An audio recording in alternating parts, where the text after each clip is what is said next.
And boys and girls, children of all ages, good morning to you. Thanks for joining us on Sports Track Radio, KFM Radio 92.9 station that rocks. In the building this morning, Louis Esseni. Good morning to you, bro. Yeah, good morning. The latest dad in the house. Good morning, sports loving Nigerians. Thank you very much. Teso Nicholas is right here. Good morning to you, bro. Good morning, Ben Dudu. It was great seeing Andre Onana, like some of the Man U fans will always chant, na. He did a wonderful job by saving that penalty yesterday, and it was a wonderful thing really to behold, to kind of right certain wrongs right sometimes. Of course, beautiful. Yesterday Onana and what's his name again? The Manchester Maguire were trending. And remember that Maguire won the man of the match in the game during the weekend, and he was moved to tears when he was being interviewed because of the backlashes received for a very long time. But let's go straight to business. We'll come to all that later on. NFF slams 150,000 naira and 100,000 naira on clubs that will participate in the next year's Federation Cup. The men's football teams will pay 150,000 naira, while women's football clubs will pay 100,000 naira to be able to participate in the Nigeria Oldest Football Competition. According to the NPFL, late registration will attract the sum of 50,000 naira for men and 20,000 naira for women football clubs. Bendel Insurance of Edo State defeated 10-men Rangers International 1-0 in this year's FA Cup final at the Stephen Keshi Stadium in Asaba, Delta State capital. The winner of the competition will represent Nigeria in the 2024-2025 CAF Confederations Cup. What do you think about this one? When I saw it, I was wondering why giving the women a lower price to pay. Always elections, they'll say they should pay. I thought what a man can do, a woman can do better. Why did not him say I am not really going to join in that argument. But you see, I would rather wish, or we are actually looking forward to see seeing when the federation will actually come to be what it used to be in those days. Remember that when the likes of Julius Berger, in fact, Bender Insurance of old, BCC Lions, see, I would that actually how we know this. We are the real glory of the football. Actually, and the Western half, we keep sometimes we keep blaming the coaches for not actually fixing on the local player. But actually, when you look at the content and players the local league actually produces, discover that no, they can really make money. What is the impact of the Federations Cup? Takes on Nicholas. Well, over the years, until now, the Federation Cup before now used to be the biggest thing. It used to be bigger than the league. Don't forget this particular Federation Cup. So what happened? Of course, I do not want to start going into the political upheaval we've had over the years, but again, sometimes that is what democracy can offer you if you do not use it the way you ought to use it. After we became a democratized state, please allow me use that word. A lot of things fell apart. I'm not blaming it on democracy, okay? But again, when you also look at the leadership that we have had over the years as well, a lot of them have not been people who really have sports at heart. No disrespect to anyone and no apologies also to anybody.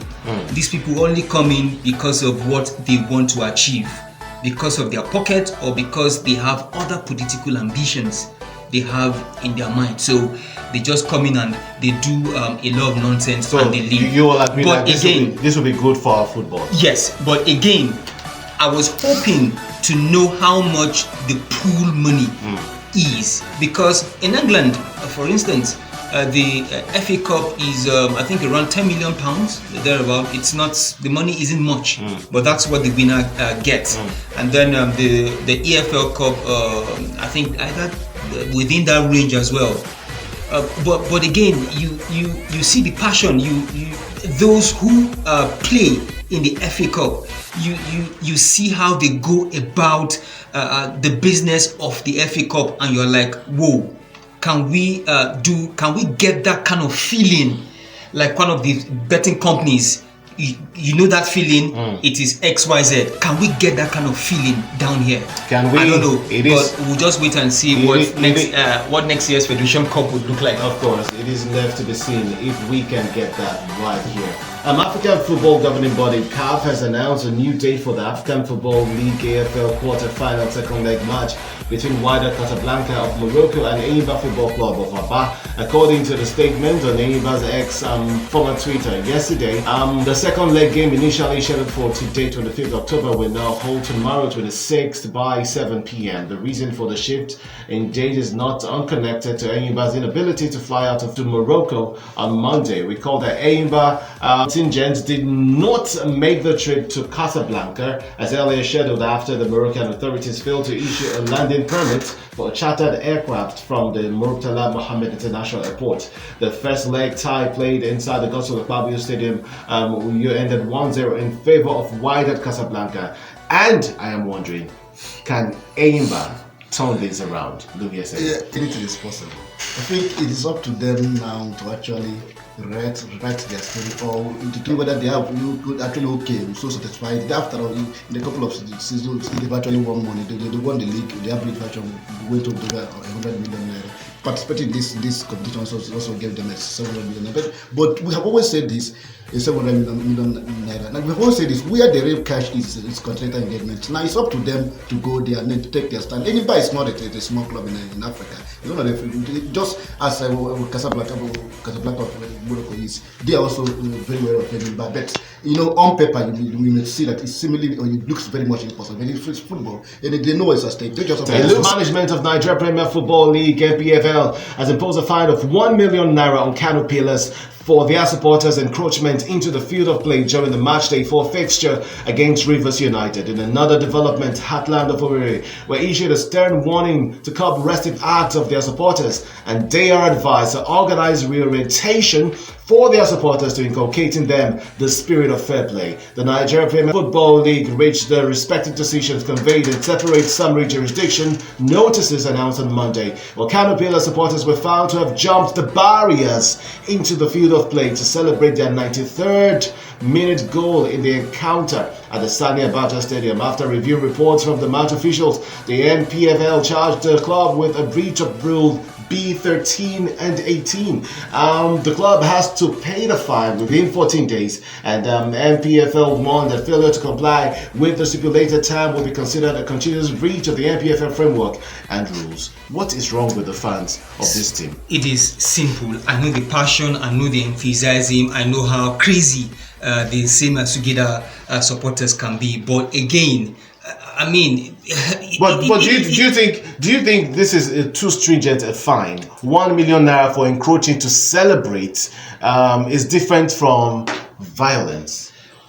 Again, Bendodo, I will collect my 5 million if I were the NPFL management. I won't give them 1 million fine. It's 5 million, and then I will move you to Lagos. Then I will see how many for their fans celebrating. We see this happen in the Premier League. No, that is after the whistle. This was before the whistle. That's true. Yeah, so I will move their venue all through this season to Lagos. Go there and play, and then let me see how your fans will go there and encroach into the pitch. But again, I think it goes to tell us that a lot still needs to be done in Kano, because those fans they are crazily enthusiastic about sports. It is really crazy. Like, why do you jump the barriers just to celebrate a goal?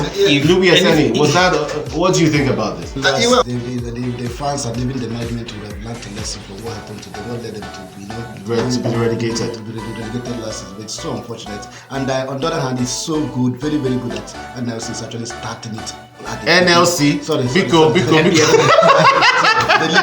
league management called LMC. LMC, sorry. He's a labor man. He's actually started it, from the beginning of the season to actually take their stand. It's just the right way to go. I would wish that you just have to do something about this. You can't just. It's been they've come to be known with it. That's Super Falcons of Nigeria will today lock on with Ethiopia for the 2024 Olympic qualifying match. Barcelona feminine forward Azizat Oshoala, Rashida Dajibade and Chiamaka Nadozie are among the players who have arrived at Addis Ababa ahead of the all-important match. Key stars like Oluwatosin Deme, Uchenna Kanu, Tony Payne, Michelle Alozie and Gift Monday have also arrived at the team's camp. The quartet of Halima Ayinde, Christy Uchebe, Regina Otu and Osinachi Ohale have been ruled out of the qualifier with injury. Young star Esther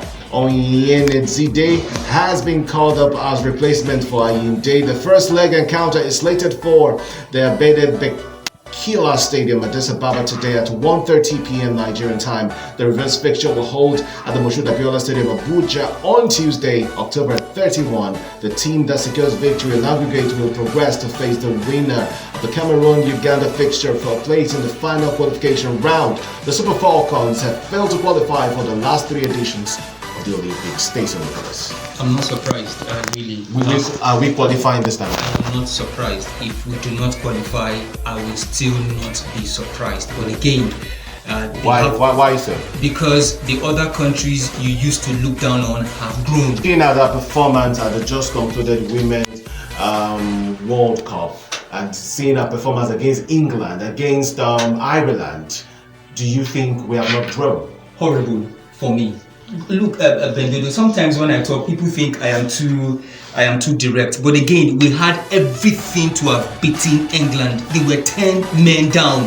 How on earth? One man down. Sorry, they were one man down. 10 men, 10 women on the pitch, and yet you who had the extra. Do you know what an extra man advantage does to a team? It can just tear you apart. Drop that defense splitting pass and boom, you get what you want. We could not tweak nothing to get a win. Took us to extra time, took us to penalties, and we were out. But judging generally, it was said by the analysts that we did well, and the coach has been given another chance. Louis said, I disagree with. Of course, that's why I said let him disagree. Go ahead. I'm going to disagree on this with this. You see, I actually have absolute confidence that these ladies this time around are going to make it. They are going to make it this time around. If you look at one, let me first judge from our performance in the last World Cup. This lady actually, we have seen a lot of teams, not be able to get a win even with 10 men. It depends on what they could do. If you saw in England what the England coach did, immediately the James sister to them got that red card. He had to just pull off the entire attacking force and make sure that the victory was actually very superior. The ladies actually did well in the World Cup. That's beautiful. Every football police can actually attest to that. And I do not agree with that. No, they did I actually agree with Teso especially on the match with England. If you look at the quality of the camp right now, you look at the form. Do you know what it means to have one shot on target in 117 minutes?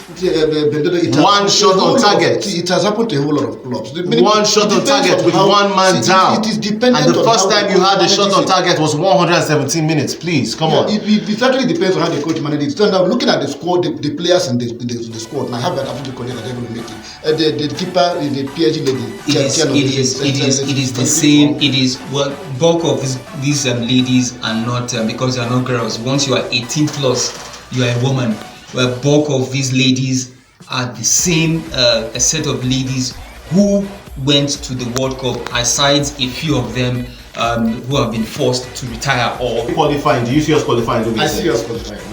Teso Nicholas. If we make it, beautiful. Beautiful. Okay, let's go straight to the Champions League.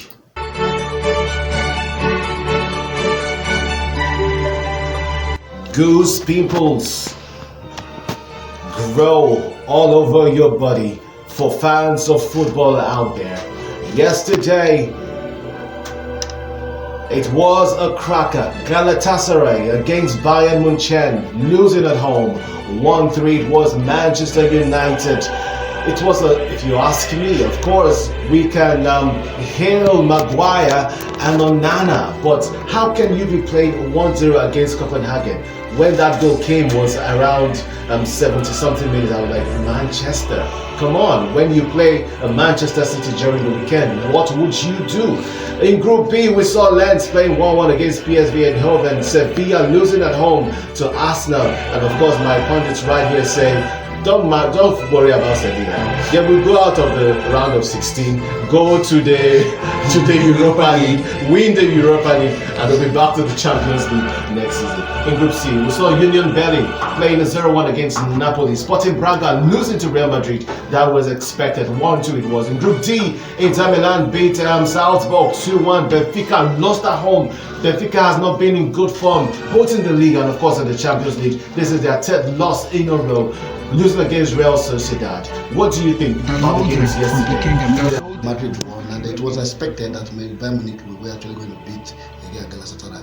Now the game that actually got people talking yesterday was that game between Copenhagen of Denmark and then of course Manchester United. We saw a kind of like rejected stone, proving to actually become the chief cornerstone. And that sometimes it's good to actually, when somebody else, you let him. But what do you think about this Manchester United side playing against Copenhagen and then? Well, you were talking about the Manchester United that just got their first 3 points. This Manchester United side without a point resembled the Chelsea of last season. This is Manchester United side, because I watched that match and I was like, whoa, Manchester City are going to feast on these guys because they don't have what they are playing for. It was so annoying. I sat down there, look at the space. The Copenhagen guys were beautiful. They were just very lucky to have got that way. They didn't have very good. They didn't have good finishers. If not, they would have punished Manchester United 4-0 in that match. They controlled that match from start to finish. It was that crazy, and I was like, are these same boys the ones who will go and play Manchester City? Then I think it's a weekend I'll just sit down and enjoy, really, for me. A Manchester derby to watch. Let's go straight to the games for today. Well, today is another interesting day in the Champions League. Feyenoord will be facing Lazio. Celtic against Atletico Madrid in Group F. Newcastle, the game of the group of death, like people say. Newcastle against Borussia Dortmund. We saw how Newcastle decimated PSG in the last game. What will happen today? PSG will be facing AC Milan. In Group G, RB Leipzig against Resta Belgrade. Young boys against men, against Manchester City. How will that turn out? Barcelona will be facing Shakhtar Donetsk, and Royal Antwerp against FC Porto. What game are you anticipating? What game do you want to watch today? Newcastle, Borussia Dortmund. Newcastle, Borussia Dortmund. Who do you think will win? I will just give you 3 goals, but then the other goal can go to anybody. so in your ticket you'll be putting over 2.5. Ticket,